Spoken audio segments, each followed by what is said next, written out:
အားလုံးပဲမင်္ဂလာပါတီချေကတော့တီချေတက်ယူပဲမှာတီချေကဒီနေ့သင်ခန်းစာလေးမှာတသားမီးတို့ကိုနေကဘာလာနဲ့နာတို့အကြောင်းကိုသင်ကြားပေးမှာဖြစ်ပါမယ်သိပ္ပံဘာသာရပ်မှာပါဝင်တဲ့နေကဘာလာအကြောင်းမှာနေကဘာလာတို့နဲ့ mix section ဆိုတဲ့အကြောင်း okay ဒါဆိုရင်တသားမီးလေးတို့ကတီချေတို့ကဘယ်ပုံမှန်နေရလဲဟုတ်တယ်တီချေတို့ကကဘာမီးပေါ့ပါเนาะ here I was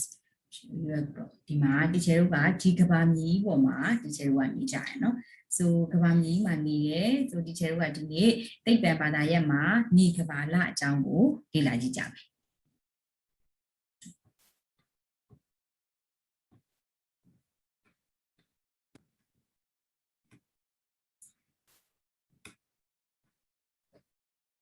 နေကဘာလတို့နဲ့မိတ်ဆက်ခြင်းနေမရရှိသောစွမ်းပထမဦးဆုံးအကြောင်းကတော့နေမရရှိတဲ့စွမ်းအင်ကြီးအကြောင်းဖြစ်တယ်စွမ်းအင်ဆိုတာဒီချေတို့ဘာတွေနေကနေဘာလို့ရလဲအခုတသားမီလေးတို့နေကရတဲ့အရာဒီချေတို့ကနှစ်ခုရှိတယ်เนาะအဲ့ဒါကတော့ပထမတစ်ခုကတော့အပူနဲ့နောက်တစ်ခုကတော့အလင်းဖြစ်ပါတယ်ဒီချေတို့ကနေလုံးကြီးကနေပြီးတော့အပူဓာတ်ကိုရရှိတယ်နေထွက်လာပြီဆိုရင်သားမီတို့အိုက်တယ်နော်အိုက်တယ်ပူတယ်နေရောင်ခြည်ထဲမှာနေတဲ့အချိန်နဲ့အိမ်ထဲမှာနေတဲ့ဟာဆိုလို့ချင်းဘယ်နေရာကပို့ပြီးတော့အပူရတယ်တသားပြီးတော့ဘယ်ချိန်မှာပူလဲဟုတ်တယ်နေထဲမှာနေတဲ့အခါမှာပူတယ်အဲ့ဒါကြောင့်မလို့ဒီချေတို့ကနေကနေပြီးတော့အပူကိုရရှိတယ်နောက်တစ်ခုကနေက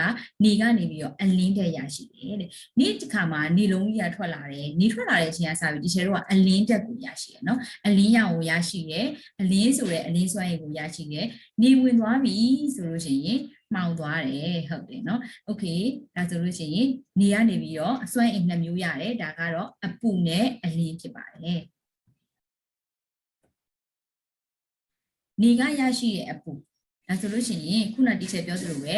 နေပူထဲမှာမတ်တက်ရက်ခြင်းနဲ့တဲ့အိမ်ထဲတွင်နေခြင်းမြည်သည့်နေရာတွင်ပူတတ်သည်တဲ့ဒါဆိုရင်ဒီဗီဒီယိုလေးကိုသင်ခန်းစာလေးကိုကြည့်ပြီးသသားမီးတို့လည်းကိုယ်တိုင်လက်တွေ့လုပ်လို့ရတယ်နေပူထဲမှာမတ်တက်ရက်သွားရက်ကြည့်ပါအပြင်ထွက်မယ်နေပူထဲမှာမတ်တက်ရက်မယ်နေပူထဲမှာမတ်တက်ရက်မယ်ခဏလောက်နေကြည့်မယ်ပြီးအိမ်ထဲဝင်လာမယ်အိမ်ထဲမှာမတ်တက်ရက်နေကြည့်မယ်ဆိုဘယ်နေရာကပိုပူလဲဆိုတာသားမျိုးခံစားရမယ်နော်ပိုပူလဲဆိုတာကိုယ့်ဘက်ကိုမှတ်ထားမယ်နောက်တစ်ခုက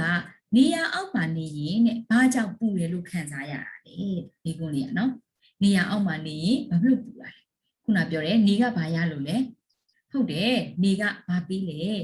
နေကကလေးတို့ကိုအပူဓာတ်ပြီးတယ်ဒါကြောင့်မလို့နေရာအောက်မှာနေရင်ပူတယ်လို့ခံစားရအောင်ဒီမှာပုံလေးကိုကြည့်လိုက်ပါဦးဒီမှာပုံလေးကသူကဒီကောင်လေးကနေဒီမှာနေကအရန်ပူနေ it is very sunny နော်ဒီရန်ပူနေဒီမှာသူကနေရာအောက်မှာနေပြီးတော့သူရန်ဘာဖြစ်နေပြီလဲအရန်ပူနေပြီဒီမှာချွေးလည်းထွက်နေပြီပန်ဒီမှာရက်တောင်လေးလည်းရက်ခတ်နေရပြီနော်နေကအရန်ပူနေဘာကြောင့်လဲဆိုရင်ဒီချေတို့ကနေကအပူဓာတ်ကိုရရှိလို့ပါတဲ့နော်အဲဆိုရင်တော့ခုသွားရအောင်နော်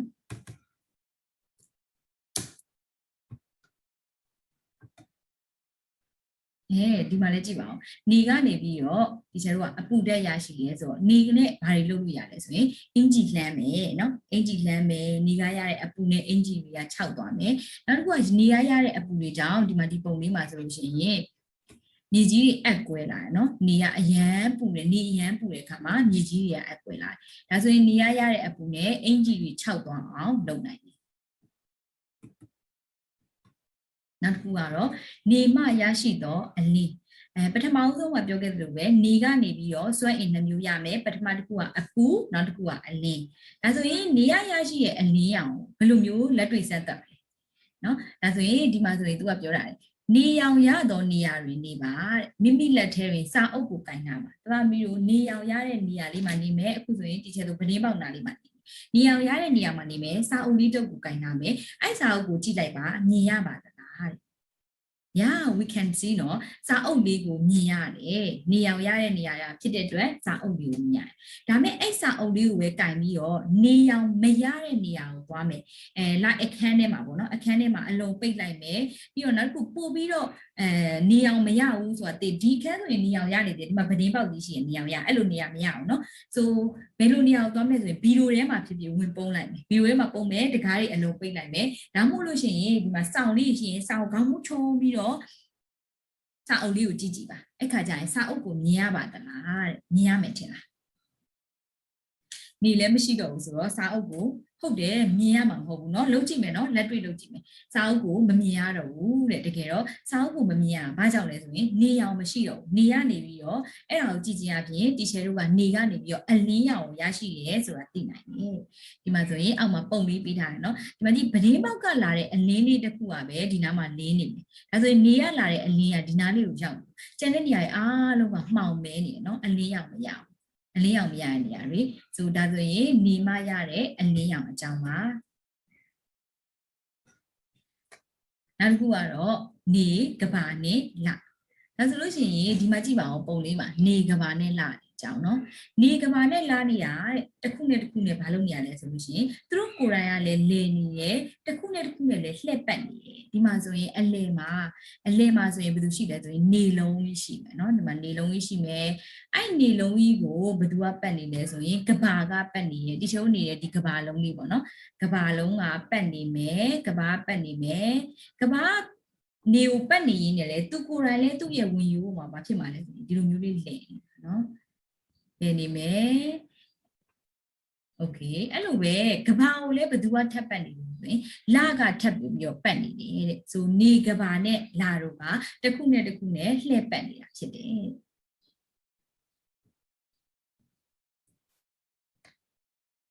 ဒါကတော့ကဘာမြေကြောင်ပေါ့နော်ကဘာဒီမိမိဝင်ရိုးပေါ်တွေလဲပတ်နေပြီဒီမှာဆိုရင်ဒါမျိုးဒီမှာကဘာလုံးလေးတွေ့နေမယ်နော် this is a clock ကဘာလုံးမှာ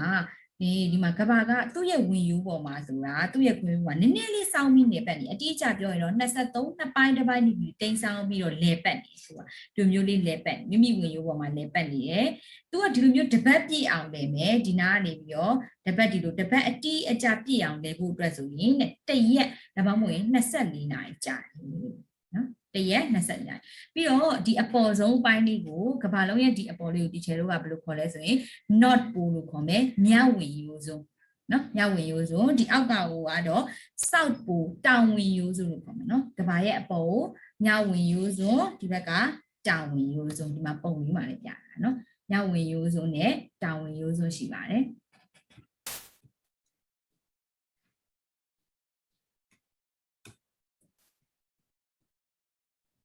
နောက်တစ်ခုကကဘာလုံးကြီးကကဘာမြေကြီးမှာတီချာတို့နေနဲ့ညဘယ်လိုဖြစ်ပေါ်လာလဲနေခါနဲ့ညအခါဘယ်လိုဖြစ်ပေါ်လာလဲထင်တယ်ဒါဆိုရင်ဒီမှာဆိုရင်ကဘာလုံးလေးမှာကဘာလုံးကိုတွေ့ရမယ်ကဘာလုံးကိုတွေ့ရမယ်ဒီမှာကိုယ်တိုင်အိမ်မှာတသားမျိုးအိမ်မှာလက်တွေ့လုပ်ပြီးလို့ရတယ်နော်ဒီမှာဆိုရင်ကဘာလုံးကြည့်မယ်ဒီမှာဆိုရင်ကဒါကအလင်းရောင်ပေးတာဆိုဒါဘာကြီးဖြစ်မလဲဟုတ်တယ်ဒါကနေပေါ့နော်နေဒါကနေဒါကကဘာဒါဆိုလို့ရှိရင်နေကဘာနဲ့မျက်နှာချင်းဆိုင်ဒီမှာဆိုရင်နေနဲ့မျက်နှာချင်းဆိုင်နေတဲ့ဘက်ကဘာဖြစ်မှာလဲဆိုရင်အလင်းရောင်ရတဲ့ဘက်ပေါ့နော်အလင်းရောင်ရတဲ့ဘက်ကနေဘက်ဖြစ်မယ်ဟိုဘက်အချမ်းပေါ့နော်ဒီမှာပုံလေးမှာဆိုရင်ဒီချက်ပုံလေးမှာပြโอเคဒါဆိုရင်ဒီဘက်အချမ်းကအလင်းရောင်ရမယ်နော်အလင်းရောင်ရတဲ့အတွက်ဒီဘက်ကနေဖြစ်မယ်သွေးထူးနာငယ်နေအောက်ကမြင်နေဒီဘက်အချမ်းကတော့သူကနေကဒီဘက်မှာရှိနေတယ်နေကဒီဘက်ချမ်းမှာရှိနေတော့အလင်းရောင်ရတယ်ဒီဘက်အနောက်ဘက်အချမ်းကတော့အလင်းရောင်မရဘူးဟုတ်တယ်ဒီမှာဆိုဒီချာနေကလာတဲ့အလင်းနဲ့နော်မျက်နှာချင်းဆိုင်ထားလိုက်မယ်ဒါဆိုရင်ဒီဘက်အချမ်းကနေဖြစ်နေမယ်ကဘာရဲ့ဒီဘက်အနောက်ဘက်ချမ်းပြောင်းမြက်အချမ်းကတော့ဘာဖြစ်မှာလဲဆိုရင်ညဖြစ်နေမှာတဲ့โอเคဒါဆိုရင်နေလုံးကြီးကဒီဘက်မှာရှိနေမယ်နော်နေကအခုဒီမှာဒီချက်ရှိမှာဆိုရင်နေလုံးနေရောင်ကြီးရနေတဲ့ဘက်ကနေဘက်ဒီဘက်ချမ်းညဘက်အဲ့လိုနဲ့နေနဲ့ညနဲ့ကဘယ်လိုဖြစ်လဲဆိုလို့ရှိရင်ဒီမှာကဘာသူ့ဘာသူလဲမယ်ဆိုတော့သူ့ရဲ့ဝင်ယူပေါ်မှာ23နှစ်ပိုင်းဒီလိုတိမ်ဆောင်ပြီးဖြည်းဖြည်းချင်းလဲမယ်โอเคဒီဘက်ကသားမီးတို့မြင်ရတဲ့ဘက်ကနေဘက်เนาะဒီဘက်ကညဘက်ဆိုရင်နေဘက်ကဒီမှာအခုတီချယ်တို့ရှိတဲ့မြန်မာနိုင်ငံလေးဆိုရင်ဒီမှာမြန်မာနိုင်ငံလေးရှိတယ်เนาะမြန်မာနိုင်ငံကအခုဆိုရင်နေရောင်ရနေတဲ့နေဘက်ပေါ့ဒီဘက်ကိုတီချယ်ဒီလိုလေးထောက်ထားလိုက်မယ်เนาะဒီမှာမြန်မာနိုင်ငံကိုနေဘက်လေးထောက်ထားလိုက်မယ်ပြီးသူကတဖြည်းဖြည်းနဲ့လဲနေရเนาะလဲမယ်တရက်ပြည့်အောင်လေတရက်ပြည့်တော့မယ်โอเคတရက်ပြည့်သွားပြီဆိုရင်သူကအနောက်ဘက်ကိုရောက်သွားပြီဒါဆိုရင်သူကဘာဖြစ်သွားလဲဆိုရင်ညဘက်ဟုတ်တယ်ဒီဘက်အချမ်းကနေရောင်ရသွားပြီဖြစ်တဲ့အတွက်နေဘက်ပြန်ဖြစ်သွားပြီเนาะအဲ့တော့နေရောင်နေလုံးကြီးကနေပြီးတော့နေနဲ့မျက်နှာချင်းဆိုင်ဘက်အချမ်းကနေဘက်ဖြစ်နေပြီးတော့နေနဲ့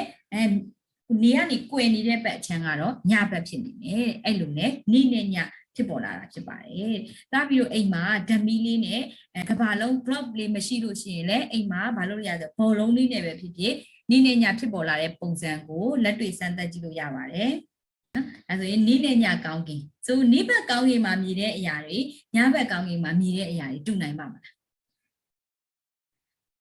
တခါလေကြာရင်တူတာလည်းရှိနိုင်တယ်နော်ဆိုနိဘက်ကောင်းကင်မှာဒီချက်ဘာတွေမြင်ရမလဲဒီမှာကြည့်ကြပုံလေးမှာဆိုရင်ဘာတွေတွေ့ရလဲဒါဆိုရင်ဘာကြီးလဲဟုတ်တယ်နိဘက်ကောင်းကင်မှာဆိုရင်ဒီချက်နေလုံးယူတွေ့ကြမယ်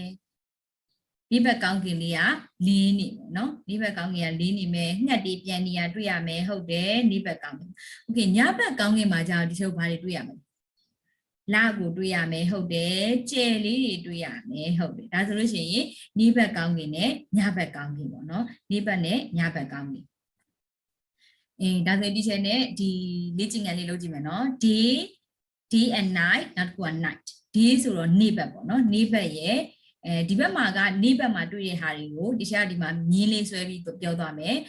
အလယ်မှာကျတော့နေ့ရောညရောမှာတွေ့ရမယ့်ဟာတွေကိုထားမယ်ဒီအလယ်လေးမှာဒီဘက်ချမ်းမှာညဘက်မှာတွေ့ရမယ့်ဟာတွေထားမယ်โอเคဆိုဒီဘက်မှာနေ့ဘက်မှာတွေ့တာဒီအလယ်လေးမှာနေ့ရောညရောမှာတွေ့မယ်ဒီဘက်မှာညဘက်မှာတွေ့ရဟာထားကြည့်โอเคဒါဆိုပထမဆုံးတစ်ခုကဒီမှာကြည့်ပါဦးဒီပုံလေးနေလုံးလေးနေလေးကိုဒီချက်တော့နေ့ဘက်မှာတွေ့ရမှာလားနေ့ရောညရောတွေ့ရမှာလားညဘက်မှာတွေ့ရမှာဟုတ်တယ် very good နေလေးကိုဒီချက်တော့နေ့ဘက်မှာပဲတွေ့ရမယ်ဟုတ်တယ်နောက်တစ်ခုကြည့်ပါဦးဒီမှာလင်းရင်ပြန်ပုံလေးလင်းရင်ပြန်ပုံလေးကိုရောလင်းရင်ပြန်ကနေ့ဘက်မှာပဲတွေ့ရလားညဘက်ကောမပြန်ဘူးလားလင်းပြန်နေပြန်သွားတယ်နော် okay so လင်းပြန်လေးကတော့နေ့ဘက်မှာလည်းတွေ့နိုင်တယ်ညဘက်မှာလည်းတွေ့နိုင်တယ်ဆိုတော့အလယ်လေးကိုသွားလိုက်ဒီမှာလင်းပြန်လေးနော်အလယ်လေးမှာရှိမယ်နောက်တစ်ခုကဒီမှာကျယ်လေးတွေကြည့်ပါကျယ်လေးတွေကနေ့ဘက်မှာတွေ့ရလားညဘက်မှာတွေ့ရလားနေ့ရောညရောမှာတွေ့ရလားကျယ်ကောင်းကင်ကြည့်လိုက်ပါဦးအခုနေ့ကင်းဘက်ဆိုရင်ကျယ်တွေတွေ့ရလားတွေ့ရအောင်နော်ဆိုဒါဆိုရင်ညဘက်မှာပဲတွေ့ရဲဆိုတော့သူ့ဒီဘက်အဝိုင်းလေးမှာထည့်လိုက်နောက်တစ်ခုကဗာကြည့်ပါဦးလနော်ဒါကတော့လဆိုရင်ဒီချက်တို့ဘယ်ချိန်မှာတွေ့ရလဲနေ့ဘက်လားညဘက်လားဟုတ်တယ်ညဘက်မှာတွေ့ရမယ်ဆိုတော့ဒီမှာထည့်လိုက်မယ်ကျယ်လေးနဲ့တူပဲ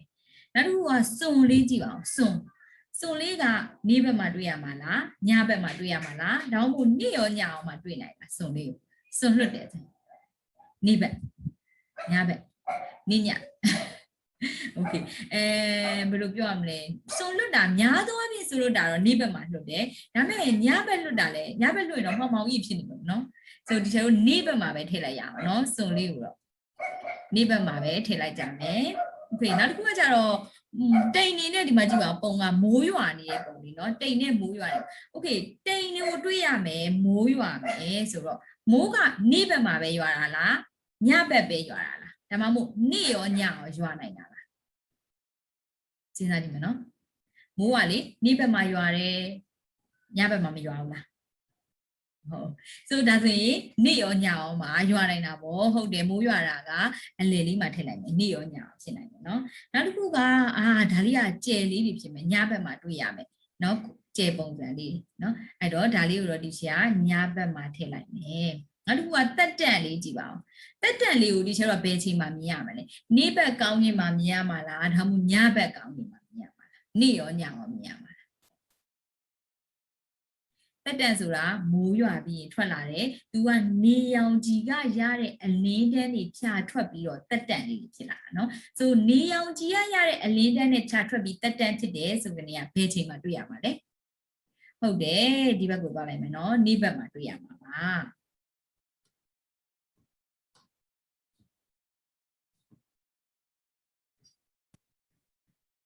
ဒါဆိုလို့ရှိရင်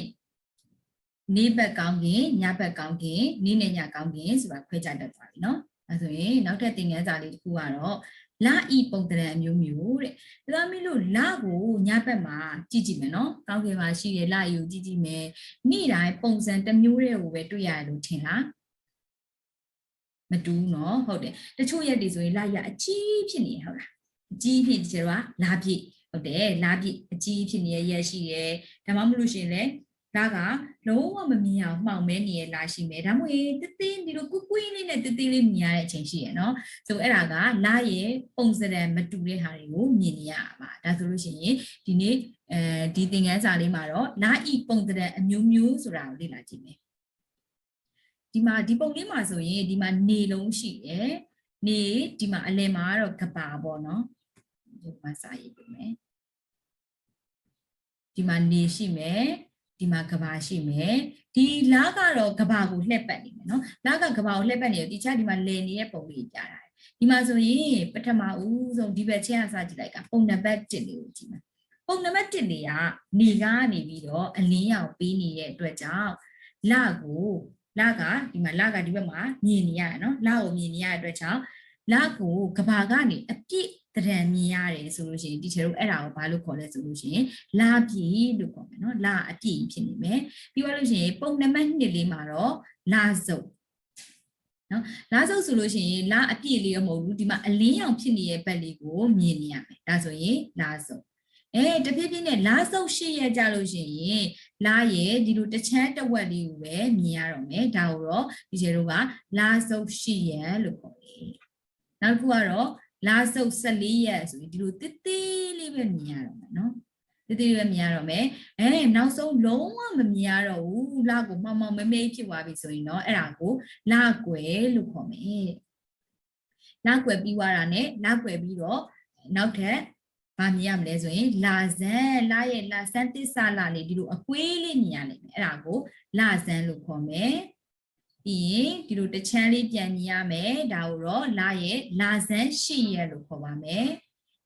ပြည့်လူပြည့်ခင်ဖြစ်ခံဒီကိုဒီလလေးကိုတော့လာဇန်14ရက်လို့ခေါ်ပါတယ်ဒါကြောင့်မို့လို့မြန်မာပြက်ကလေးမှာဆိုရင်14ရက်တခါလာပြည့်လာတခါနော်လာပြည့်လာကွယ်ကို14ရက်တခါသသမီးတွေကတွေ့ရမှာဖြစ်တယ်ဒါကတော့လာရဲ့ပုံစံအမျိုးမျိုးပါဒီဘက်မှာနေရှိမယ်နော်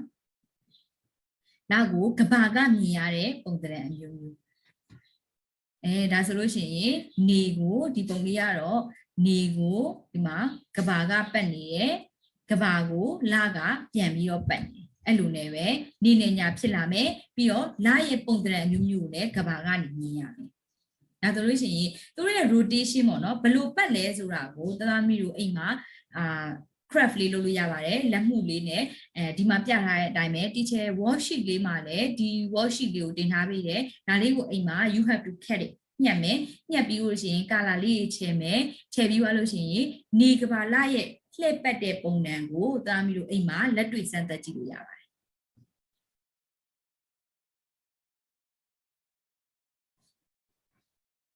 ဆိုဒါဆိုရင် teacher ကနေကဘာလ rotation of the sun the moon and the earth ကို teacher က video လေးတစ်ခုပြပေးမယ်နော်ပုံလေးမှာဆိုရင်လကိုတွေ့ရမယ်ဒီမှာလဒီမှာတဖြည်းဖြည်းနဲ့ကွယ်သွားပြီပြန်ထွက်လာတယ်ပြန်ကွယ်မယ်14ရက်တခါလာပြီးလာကွယ်ဆိုပြီးတော့ဖြစ်နေမယ်တဲ့ဒါလကိုပုံစံအမျိုးနဲ့တွေ့ရ။ဘာကြောင့်ဒီလိုတွေ့ရလဲဆိုရင်ဒီလိုမျိုးလဲပတ်နေကြအောင်နော် moon မွန်းဆိုရလလီကအခုဆိုရင်ကဘာကိုလှည့်ပတ်နေတယ်ကဘာလည်းသူ့ရဲ့ဝင်ယူပေါ်မှာသူ့ဘက်သူလဲနေတယ်လဲရင်းနဲ့နေကိုလှည့်ပတ်အလယ်မှာနေလုံးကြီးရှိမယ်နော်နေကိုလှည့်ပတ်နေမယ်အဲ့ဒါဆိုရင်လကဘယ်လိုလဲနေလက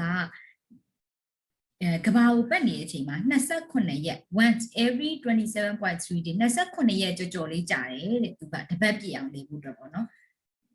ဆိုပထမဦးဆုံးတွေ့ရမှာကတော့ဗာလဲဆိုရင် new moon ဆိုပြီးတွေ့ရမယ် new moon ဆိုတာလ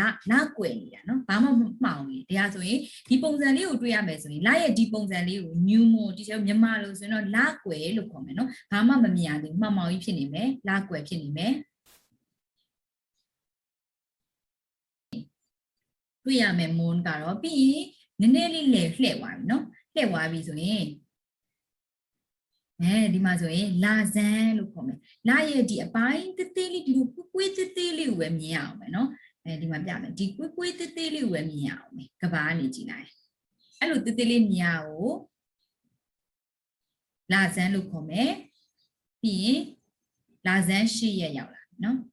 လာဇန်8ရက်ဆိုရင်ဒီလိုမျိုး first quarter လို့ခေါ်တဲ့တဝက်လောက်နီးနီးကိုမြင်နေရပြီဒါဆိုရင်လာဇန်8ရက်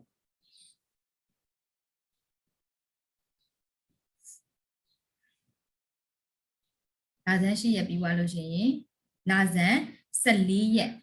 14ရက်ရောက်ပြီလာဇန်14ရက်ဆိုရင်တော့အပြည့်နီးပါးလောက်မြင်ရတော့မယ်အဲ့ဒါကိုလာဇန်14ရက်ရောက်လာပြီเนาะဒီလိုမျိုးဒီမှာအပြည့်နီးပါးလောက်မြင်ရတယ်ပြီးရင်နောက်ထပ်တစ်ဖြည်းဖြည်းနဲ့ထက်လှည့်သွားရင်ဒီမှာလပြည့်ယူတွေ့ရပြီ full moon ဆိုရင်လကိုအပြည့်မြင်ရပြီ full moon ပြီးရနဲ့ထက်လှည့်မယ်ထပ်ပြီးလဲလို့ရှိရင်လာစုပ်ရသွားပြီเนาะလာစုပ်အပြည့်ပြည့်နဲ့ပြန်ကြလာပြီလာစုပ်ပုံလေးဒီမှာလာစုပ်ကိုဖြစ်နေပြီဒီဘက်ချက်ကဒီလိုနည်းနည်းလေးမှောင်နေမယ်ဒီဘက်ပြည့်ပြည့်လေးမြင်ရမယ်လာစုပ်ပြီးရနဲ့လာစုပ်ရှိရက်ထက်လေသွားပြီထက်လေသွားရင်လာစုပ်ရှိရက်ဒီဘက်ချမ်းမှောင်သွားပြီဒီမှာမှောင်နေပြီဒီဘက်ချမ်းလေးဝယ်မြင်ရမယ်အဲ့ဒါကိုလာစုပ်ရှိရက်ပြီးရင်တလုံးလုံးနီးပါးမှောင်တော့မယ်เนาะအဲ့ဒါဆိုရင်လာစုပ်14ရက်လာစုပ်14ရက်ဒါဆိုရင်ဒီနာတိတိလေးပဲလင်းမယ်ကျန်တဲ့နေရာတွေမှောင်နေပြီအဲ့ဒါကိုလာစုပ်14ရက်လို့ပြောမယ်ပြီးရင်တော့ခုနပြောတဲ့ new moon ဆိုတဲ့လကွယ်ကိုပြန်ရောက်သွားတယ်အဲ့လိုနဲ့ပဲနေကဘာနဲ့လတွေကလေပတ်ရင်းနဲ့လရဲ့မတူညီတဲ့အဲ့လိုနဲ့နေကဘာလတို့ကလေပတ်ရင်းနဲ့လရဲ့မတူညီတဲ့ပုံသဏ္ဍာန်အမျိုးမျိုးကိုဒီချေတို့ကကဘာမြေကြီးကနေမြင်ရတာဖြစ်ပါတယ်ပုံလေးပြန်ပြပေးမယ်နော်ခုလိုခေါ်တဲ့လကွယ်ကိုစတွေ့ရမယ်ပြီးရင်လေမယ်ဒီသေးသေးလေးနည်းနည်းလေးတွေ့ရပြီဆိုရင်လာဇန်ပြီး first quarter တဝက်လောက်တွေ့ရပြီလာဇန်10ရက်ပြီးသွားလို့ရှိရင်အပြည့်နီးပါးလောက်တွေ့ရပြီဆိုရင်လာဇန်14ရက်ပြီးရင်လာပြည့်ရောက်ပြီလာပြည့်ပြီးရင်နည်းလေးမှောင်သွားပြီဒီဘက်တစ်ချက်လေးမှောင်သွားပြီဆိုရင်လာစုပ်10ရက်နောက်ဆုံးတစ်ခုကလာစုပ်14ရက်သေးသေးလေးပဲမြင်ရတော့မယ်ပြီးရင်လကွယ်ပြန်ရောက်သွားပြီအဲ့လိုနဲ့လှည့်ပတ်ပြီးလရဲ့ပုံသဏ္ဍာန်အမျိုးမျိုးကိုတီချာတို့ကကဘာမြေကနေပြီးတော့မြင်ရတာဖြစ်ပါတယ်ဒီလိုလေးလှည့်ပတ်ပြီးတော့နော်နေကဘာလလို့ရဲ့လှည့်ပတ်ပုံကိုလည်းတလားမီတို့လေ့လာခဲ့ပြီးဖြစ်တဲ့စက်ကူလေးတွေညှက်ပြီးတော့လေ့လာကြည့်လို့ရတယ် worksheet ထဲမှာထည့်ထားပေးတာပါတယ်နော်ဒီပုံစံလေးကိုဒီချက် worksheet မှာထည့်ထားပေးတာတဲ့ worksheet ထဲမှာဒီဟာလေးတွေကိုအိမ်မှာ craft အနေနဲ့လေ့ကျင့်ခန်းလုပ်ကြည့်ပေးပါနောက်တစ်ခုလေ့လာမှာတော့နေအကြောင်းပေါ့နော်နေကဒီမှာကြည့်ပါဦးနေကြီးကဘာကြီးလဲဆိုရင်နေကတဲ့လောင်ကျွမ်းနေတော့ဓာတ်ငွေလုံးကြီးဖြစ်တယ်တဲ့ဓာတ်ငွေလုံးကြီးနော်သူကလောင်ကျွမ်းနေမီးလောင်ကျွမ်းနေတယ်ပူတာပေါ့ဒါကြောင့်မလို့အရန်အပူဓာတ်ကိုရတယ်သူကနေကတဲ့ကျဲတစ်လုံးနဲ့ဖြစ်တယ်လောင်ကျွမ်းနေတဲ့ဓာတ်ငွေလုံးကြီးနောက်တစ်မျိုးကကျဲတစ်လုံးဖြစ်တယ်သက်ရှိများအတွက်တဲ့အခြေခံလိုအပ်ချက်ဖြစ်သောစွမ်းအင်ဒီကျတို့ရှေ့မှာသင်ခဲ့တဲ့လိုမျိုးပဲစွမ်းအင်ဘာနဲ့ဘာကိုရရှိမှာလဲအပူနဲ့အလင်းစွမ်းအင်ကိုရရှိမယ်ဟုတ်တယ်နေဒီရဲ့ကဘာထက်1.3 တန်းခန့်ပိုကြီးမားတယ်တဲ့ဝါ1.3 တန်းဆိုအများကြီးပဲเนาะအကြီးကြီးကဘာလုံးတွေအများကြီးစီလို့ရတယ်နေထဲမှာ1.3 တန်းအလုံးပေါင်းများစွာရှိတယ်เนาะအဲဒါဆိုရင်နေကကဘာထက်အများကြီးပိုကြီးတယ်လို့ပြောချင်တာเนาะနေအပူချိန်ဒီ6000 degree Celsius oh my god အပူချိန်က6000 degree Celsius တောင်ရှိတယ်။ကျတော့ aircon နဲ့ကြည့်ကြည့်အောင်နော်။ဒါမျိုးအိမ်ခန်းထဲမှာ aircon ဖွင့်ထားတယ်။ aircon ဖွင့်တဲ့အပူချိန်ဆိုရင်နံပါတ်လေးမြင်ရတယ်။နံပါတ်လေးမှာ20လို့ဟုတ်လား။16ဆိုအရင်အေးနည်းနည်းအေးတယ်။16 19 18 19 20 25ဒီတော့အရန်ပူတဲ့အချိန်ဒီမှာဆိုလို့ရှိရင်ဒီနေ့အပူချိန်ကဘယ်လောက်လဲဆိုပြီးလိုက်40ကျော်တယ်ဆိုရင်တော်တော်ပူနေပြီ။နော်ဒီမှာဆိုရင်နေရဲ့အပူချိန်ကဆိုရင်6000တောင်ရှိတယ်နော်6000 degree Celsius တောင်ရှိရဲဆိုတော့နေမှာလုံးဝတက်ရှိတွေမနေနိုင်ဘူးသိကြတယ်။ तू ကနေပြီးတော့အဝေးမှာရှိနေဒီကျောက်တဲ့ကြောင့်လို့အပူဓာတ်တွေရတယ်နော်။နေကိုတဲ့ကဘာကနေပြီးတော့လိမ်မော်ရောင်သို့မဟုတ်အနီရောင်အလုံးကြီးအနေနဲ့တွေ့ရတယ်နော်။လိမ်မော်ရောင်ဒါမှမဟုတ်အနီရောင်အလုံးကြီးနဲ့ချင်းတွေ့ရမယ်။ဒါကနေအကြောင်းနော်။မှတ်မိမယ်နော်။နေပြီးတော့ဘာအကြောင်းလာမလဲဆိုရင်ကဘာမြေကြီးအကြောင်းပါနေဖွဲ့စည်းတွင်အလှပဆုံးဂျူလို့ပြောလို့ရတယ်ဒီထဲရဲ့ကဘာမြေကြီးပါဒီမှာဒီထဲရဲ့ကဘာမြေကြီးကနေဖွဲ့စည်းမှာအလှပဆုံးဂျူလို့ပြောလို့ရတယ်ဘာရောင်တွေတွေ့ရမယ်ထင်တယ်ဒီမှာဆိုရင်ဒီချက်ချိန်မှာ pink နေပါလာနော်ဒီမှာဒီ slide ထဲမှာပုံလေးကိုကြည့်မယ်ဆိုရင်ဒါလိုမျိုးအစိမ်းရောင်တွေ့ရမယ်နောက်တစ်ခုကအပြာရောင်တွေ့ရမယ်နော်အပြာနဲ့အစိမ်းရောင်အလုံးကြီးအဖြစ်တွေ့မြင်နိုင်တယ်တဲ့ဟုတ်တယ်အပြာရောင်ကတော့ဘာဖြစ်မလဲရေတွေနော်ရေတွေအများကြီးရှိနေရဲ့ကဘာမြေကြီးမှာရေတွေအများကြီးရှိတယ် သုံးပုံတစ်ပုံကဘာလဲရှိလဲဆိုလို့ရှိရင်ကုန်းမြေဖြစ်တယ်ကျန်တဲ့အပိုင်းတွေအားလုံးကရေတွေဖြစ်နေတာနော်အစိမ်းရောင်ကတော့ကုန်းမြေလေးတွေအပြာရောင်ကတော့ရေတွေဒါကြောင့်မလို့ကဘာလုံးကြီးကိုဘာအနေနဲ့တွေ့ရလဲအပြာနဲ့အစိမ်းရောင်အလုံးဖြစ်တွေ့မြင်နိုင်တယ်တဲ့နေဖွဲ့စည်းတွေပါဝင်တော့တတိယမြောက်ဂျိုတဲ့နေဖွဲ့စည်းနေကနေစရင်နေပြီးသွားလို့ရှိရင်Mercury Venus Earth ဆိုပြီးတော့တတိယမြောက်နေရာမှာသူကရှိတယ်တဲ့နော်နေကနေစရင်နေလုံးကြီးဒီမှာရှိရဆိုရင်ပထမဆုံးတွေ့ရမှာကဂျိုက Mercury ပြီးရင် Venus ပြီးရင် Earth ဆိုနေဖွဲ့စည်းမှာတတိယမြောက်ဂျိုမှာသူကပါဝင်တယ်ရေအများအပြားရှိသောကြောင့်သူ့ကိုအပြာရောင်ဂျိုလို့ခေါ်မယ်တဲ့ဘာဂျိုလို့ခေါ်မလဲအပြာရောင်ဂျိုလို့ခေါ်မယ်နော်တက်ရှိများနေထိုင်တော့တခုတည်းတော့ဂျိုတီချာတို့လိုမျိုးပေါ့နော်တီချာတို့လူတွေတရဝါတွေအပင်တွေတက်ရှိတရဝါတွေအားလုံးနေထိုင်နိုင်တဲ့တခုတည်းတော့ဂျိုဖြစ်တယ်နေအဖွဲ့အစည်းမှာဂျိုကြီး၈လုံးရှိတယ်ဒီ၈လုံးထဲမှာကဘာဂျိုဆိုတဲ့တတိယမြောက်ဂျိုမှာပဲတက်ရှိတွေနေထိုင်နိုင်တယ်တဲ့ဒါကကဘာမြေကြီးကြောင့်ပါနောက်ခုကတော့လကဘာဤအရန်ဂျိုလုံးဖြစ်တယ်ခုနကတော့သားမီးတို့တွေ့လိမ့်မယ်နော်လကဘာသူ့ကိုလှည့်ပတ်နေလဲဟုတ်တယ်ကဘာကိုလှည့်ပတ်နေရနော်လကကဘာကိုလှည့်ပတ်နေရသူ့ရဲ့အရန်ဂျိုတစ်လုံးသာဖြစ်တယ်တဲ့ညဘက်တွင်သာမြင်နိုင်တယ်ဘာကြောင့်လဲဆိုရင်သူ့မှာကိုယ်ပိုင်အလင်းရောင်မရှိပါဘူးတဲ့ရှင်းဒီမှာကိုယ်ပိုင်အလင်းရောင်ဆိုတာဘာလဲဆိုရင်တီချာတို့ကိုယ်တိုင်အလင်းရောင်ထုတ်လွှတ်နိုင်တဲ့ပစ္စည်းကိုသာကိုယ်ပိုင်အလင်းရောင်ရှိတဲ့ပစ္စည်းလို့ခေါ်တယ်ဥပမာနေလုံးကြီးပေါ့နေကတီချာတို့အလင်းရောင်ပေးတယ်နော်နောက်ကဓမီပေါ့ဓမီဖွင့်လိုက်ရင်ဒီကျတော့ဓမီကနေအလင်းရောင်ရတယ်ဒါဆိုရင်သူကနေအလင်းရောင်ရတဲ့သဘောတွေအလင်းရောင်ရတဲ့ပစ္စည်းတွေပေါ့နော်အလင်းရောင်ထုတ်လွှတ်ပေးနိုင်တဲ့ပစ္စည်းဒီကျတို့ကြတော့ဒီကျကဥပမာပြောရမယ်နော်စာအုပ်လေးပေါ့စာအုပ်ဆိုလို့ရှိရင်ဒီကျတို့ကစာအုပ်ကိုနေကရတဲ့အလင်းရောင်မှာပဲမြင်ရတယ်ဒါမျိုးလို့ခုနကတော့လေ့ကျင့်တဲ့activity လေးလုပ်သလိုပဲစောင်းခြုံပြီးတော့ကြည့်လိုက်တဲ့အခါမှာစာအုပ်ကိုမြင်ရပြီလားမမြင်ရတော့နော်မမြင်ရတော့ဆိုတော့သူကသူကိုယ်တိုင်အလင်းရောင်မထုတ်လွှတ်ပေးနိုင်ဘူးနေကလာတဲ့အလင်းရောင်ကြောင့်သာတီချာတို့ကသူ့ကိုပြန်မြင်ရတာနော်အဲ့လိုမျိုးပဲလကလည်းသူကိုယ်တိုင်အလင်းရောင်မရှိဘူးနေကအလင်းရောင်ကသာသူကပြန်ပြီးမြင်ရတာတဲ့သူကတော့ကဘာတက်သေးတယ်ကဘာဤ၄ပုံတစ်ပုံခန့်သာရှိတယ်တဲ့၄ပုံတစ်ပုံဆိုလို့ရှိရင်ဒီချာဥပမာလေးပြမယ်နော်ဒါကဥပမာဒါလမဟုတ်ဘဲနဲ့ဒါကဘာလို့သတ်မှတ်လိုက်မယ်နော်ဒါကဘာလုံးကြီးဆိုလို့ရှိရင်ဒီလို၄ပုံခွဲလိုက်လို့ရှိရင်ဒီတစိမ့်စာလောက်ပဲရှိတယ်တဲ့လလေးอ่ะနော်ကဘာဒီအလုံးကြီးဆိုရင် तू က၄ပုံတစ်ပုံကပဲရှိတယ်လဒီကဘာကိုတပတ်ပြည့်အောင်လဲရန်29ရက်9နာရီ43မိနစ်နဲ့17စက္ကန့်ကြာတယ်တဲ့ဒါကတော့အတိအကျပေါ့နော်ဒီလို29ရက်ဆိုတစ်လနီးပါးကြာတယ်လို့ပြောလိုက်တာပေါ့နော်တစ်လမှာရက်30ရှိတယ်ဆိုတော့29ရက်တပတ်ပြည့်အောင်လဲဖို့အတွက်နော်29ရက်9နာရီ43မိနစ်နဲ့17စက္ကန့်ကြာပါတယ်ဒါကတော့လရဲ့အကြောင်းပါဒီနေ့နေကဘာလအကြောင်းကိုတီချာတို့လေ့လာခဲ့တာဖြစ်ပါတယ်သမီးတို့လည်းဗဟုသုတတွေအများကြီးရမယ်လို့ထင်ပါတယ်ဒီမှာပဲတီချာကိုနှုတ်ဆက်ခွင့်ပြပါဒီဟာလေးတွေသင်ခန်းစာလေးကိုနားထောင်ပြီးသွားပြီဆိုရင် worksheet လေးတွေကိုလည်းအိမ်မှာလေ့ကျင့်ပေးပါလို့တီချာတောင်းဆိုပြသည်အားလုံးပဲ bye bye ပါ